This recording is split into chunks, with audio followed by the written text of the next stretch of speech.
बुद्ध और उनके शिष्य कभी भी एक स्थान पर अधिक समय तक नहीं रहते थे। लंबे समय तक रहना ग्रामीणों के लिए बोझ होगा, क्योंकि वे अपने भोजन के लिए ग्रामीणों पर निर्भर रहते थे। और एक दिन की बात है कि बुद्ध एक ऐसे गांव में गए जहां वे पहले कभी नहीं गए थे। उन्होंने अपने भीख के कटोरे से गांव के एक घर का दरवाजा खटखटाया। कुछ देर बाद एक महिला बाहर निकली और एक साधु को हाथ में भिक्षा पात्र लिए देखकर वह क्रोधित हो गई।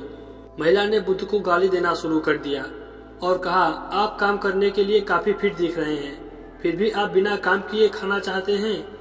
और वह उनके साथ गाली गलौज करती रही। लेकिन बुद्ध बिना किसी प्रतिक्रिया के सुन रहे थे और उसके समाप्त होने की प्रतीक्षा कर रहे थे। वह अपनी सांस पकड़ने के लिए रुक गई।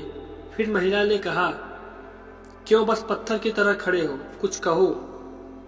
बुद्ध जी ने कहा, माँ, यदि कोई प्रस्ताव आया है और स्वीकार नहीं किया गया है तो वह किसका है? महिला ने जवाब दिया, जिसने प्रस्ताव लाया था उसी का हुआ। फिर बुद्ध जी ने कहा, माँ, जब से मैं तुमसे मिला हूँ, जो कुछ भी तुम्हारे पास था वह मुझे दे रही थी। तो महिला ने महसूस किया कि बुद्ध गालियों की बात कर रहे थे। महिला को अपनी गलती का एहसास हुआ और उनसे क्षमा मांगने के लिए बुद्ध को प्रणाम किया। फिर बुद्ध जी मुस्कुराए और कहे, जैसे दर्पण किसी वस्तु को दर्शाता है और स्थिर झील आकाश को दर्शाती है, इस बात का ध्यान रखें कि आप क्या बोलते हैं और आप कैसे कार्य करते हैं। यह हमेशा अच्छा होता है। अच्छाई हमेशा बुराई को पीछे हटाती है और नुकसान हमेशा नुकसान को पीछे छोड़ता है। फिर महिला बुद्ध के लिए कुछ खाना ले आई। बुद्ध ने उन्हें धन्यवाद दिया और आगे बढ़ चले।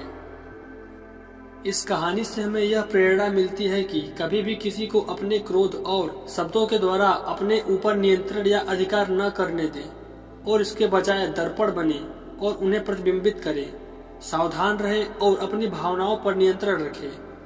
अपने आप पर नियंत्रण रखने से आप कभी किसी से प्रभावित नहीं होंगे।